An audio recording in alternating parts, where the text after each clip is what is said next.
I'm 23 years old. I'm 23. Not a lot of people believe that I'm 23. I know in the west of Scotland, this is what a young guy looks like in this day and age. I'm 23. I look like a darts prodigy, don't I?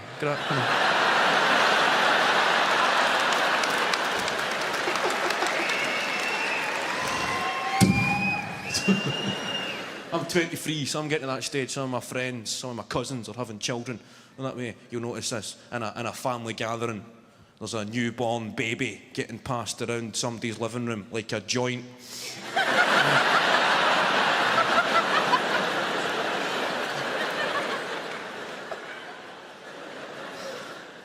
And everybody's saying their piece. You know, some people who have just got this natural rapport when they speak to babies, they can just go, "Oh, look at you." And the baby starts mumbling, "Are you telling me a wee story?" It's getting closer and closer to me and I'm thinking, shit.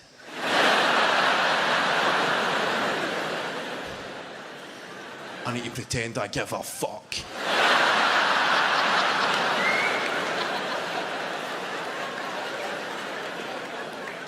And it gets to me and I just kind of freeze. I'm going, how you doing, mate?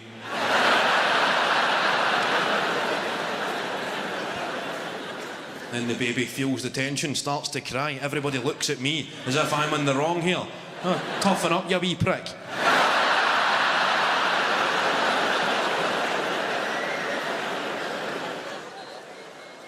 I've stopped boozing as much, right? I still drink, but I've stopped drinking as much, because that is another thing I discovered. As soon as you turn 30, the fear of a hangover eclipses the joy of a night out, right? Teenagers, 20s, you see a tray of Jaeger bombs arrive, you see a good night ahead. 30s, you see a tray of suicidal thoughts in the morning arrive. That is the harsh reality of the aging process. You drink a couple of these, you know the next day is going to be spent on your couch, putting on Come Dine With Me, just for some company, just to have people there, just reassuring voices. You're not even watching it, you're just staring at it, occasionally paying attention, and then some old guy undercooks a beef Wellington and it's just too much. You've got a lump in your throat. There's a fucking tear is trickling down your face as you're getting hit like a freight train with pangs of guilt about trivial shit that happened years ago. He's just fucked up. The old guy's just fucked up. He's just fucked up his beef Wellington. He only wanted to make everybody a nice dinner and he's totally ruined it. His starter looked amazing and then he just totally fucking... Why did they try a beef Wellington? It's quite a hard dish to make. And that voice perks up. That's that, Kev, you piece of shit. Remember, your mum used to make you a packed lunch every day, Kev, even though you just put it in the bin and went to the chip van. Remember, Kev? 4 years that went on. Every morning she was making you sandwiches, even though they were just going in your phone her, Kev. I'm sorry, phone her, Kev. Phone your mum, Kev. I'm going to phone her. I'm going to phone her. Before you know it, you're dialing Mum Mo. Mum, I just wanted to say I'm sorry for every time you made me a packed lunch. And I was just putting it in the... Kevin, where are you? Are you on something, Kevin? Have you... Your mum thinks you're a junkie, Kev. She thinks you're a junkie. Junkie boy. Junkie. That is a hangover. 30s onwards.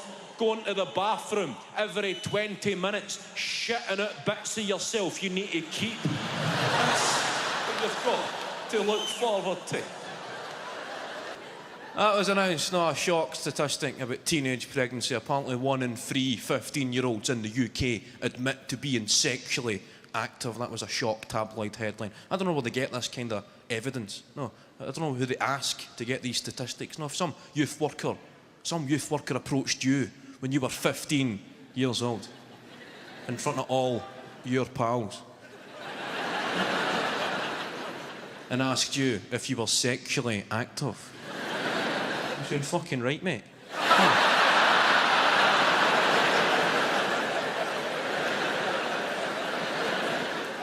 Who's Shagger?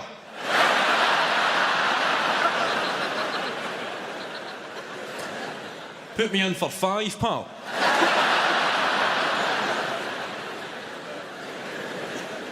Did we never get any sex education at school? Remember word would spread when you were 15, if you went to the health centre, they gave you out condoms. That was good, you went down there, got the health centre, got your condoms. None of us were well sexed, but you got the condoms. Filled them up with water. They become water balloons. Using a condom in a water fight, the thinking man's water fight. But you'd always have one of your friends who would take it a bit too far and introduce a Durex Extra Safe.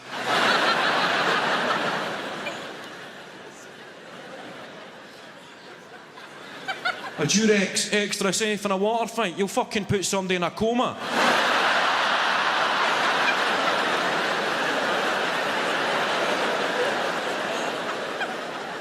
A Durex ribbed Extra Safe. You'll need facial reconstructions. Finding a porno in a head. It's that kind of coming of age moments that shape you as a person. I don't know if I can reminisce about much at 23 years old, but I like to reminisce about the 90s, the good old days. Back when it was just the PlayStation 2 and stuff like that. Remember when you get your first taste of independence, when word had spread in your school that somebody's mum and dad were going away for the weekend and that the guy or girl were having a party. They never knew they were having a party. Perhaps having is the wrong choice of word. They were getting a party. I don't mean the kind of high school parties that you see in American movies.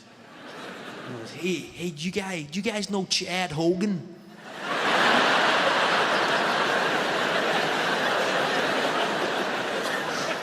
Yeah, of course, man. Everybody knows Chad Hogan, man.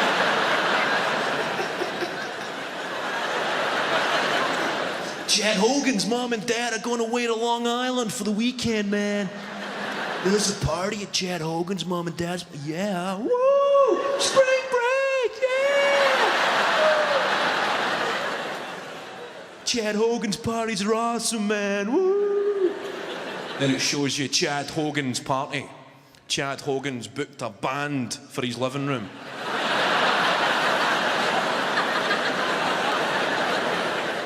Great party, Chad. Woo, yeah. Let's go get some dip and chip. Woo.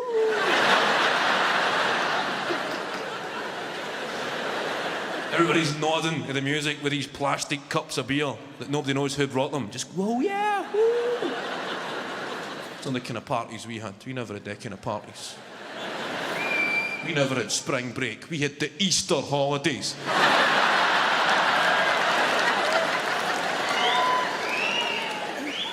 When I was growing up, it was called an empty. An empty.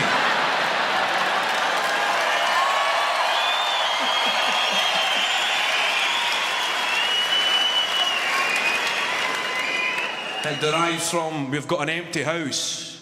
We've got an empty. The house is empty. It's an empty. Now, you never had spring break. Or Chad Hogan or bands at an empty. An empty was a far more tense affair. Somebody's furious cousin would disrupt the ambience by announcing that he'd purchased 12 cans, drank 2, gave 1 away, but there's only 7 left.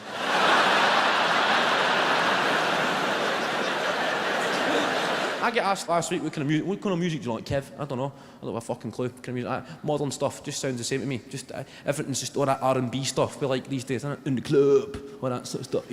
Everybody in the club, in the club. That's the way every song sounds to me. In the club, in the club, in the club. They just speak in a language I don't get. Everybody gonna shuffle on down in the club. We're getting freaky in the club. I'm feeling sexy in the club, in the club, in the club, in the club, in the club. DJ spinning my song in the club, in the club. Everything happens in this club with these pricks, innit? In the club. We ain't gonna stop till it's time to start again. In the club, in the club, in the club, in the club. No songs that just make you feel thick. You actually feel it deleting cookies in your brain. In the club, in the club, in the club, in the club. The song finishes and you think, fucking hell, I now know less stuff. I've just forgot the difference between a pastoral and an arable farm. fuck did I just forget standard grade geography there because of that song? In the club. Even their names, Will I Am. That guy, how do you get to that stage in your celebrity status? Will I Am. His name is William. You just decide to start putting full stops in the middle. Will I Am. If I was to request to be known as Kev I.N., I'd get a fucking slap in the face. If I was to sit my dad down and say, Dad, I'm thinking about reinventing myself as Kev I.N., he'd be saying, just run that by me again, son. Step outside, talk me through this.